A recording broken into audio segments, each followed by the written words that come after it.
Ma belle-fille toxique harcèle mon fils, je la vire de ma maison et divorce à cause d'elle mais mon mari pense que j'exagère. Je suis avec mon mari depuis 8 ans, et nous avons un bébé de 5 mois. J'ai également 2 fils d'une précédente relation, âgés de 14 et 9 ans, tandis que mon mari a une fille de 13 ans. Avant la naissance du bébé, tout allait plutôt bien. Nous avions une dynamique familiale saine avec des sorties, des soirées en famille, et des moments de qualité.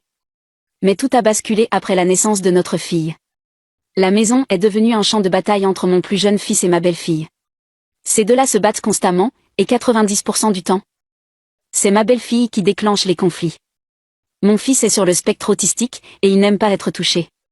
Ma belle-fille utilise cela pour le provoquer, le piquer, le toucher, même après qu'on lui ait demandé d'arrêter. Elle le traite ensuite de psychopathe quand il finit par craquer.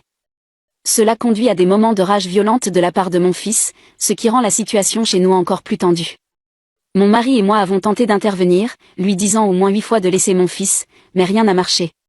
Mon fils, qui suivait déjà plusieurs types de thérapie, a commencé à devenir très émotif, éclatant en larmes pour des raisons que je ne comprenais pas.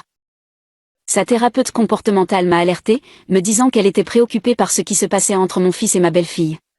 Quand mon mari a finalement décidé de punir sa fille pour ce qu'elle faisait à mon fils, ça n'a fait qu'empirer les choses. Bref, la tension a atteint son paroxysme ce matin à 6 heures. Mon fils a commencé à faire une crise sans raison apparente, criant des choses horribles comme « tu ne m'as jamais aimé » et quand j'ai essayé de comprendre ce qui se passait, ma belle-fille, qui mangeait des céréales, a dit « je t'avais prévenu que personne n'aime les enfants nés en deuxième, tu ferais mieux de fuguer ». Suite en partie 2.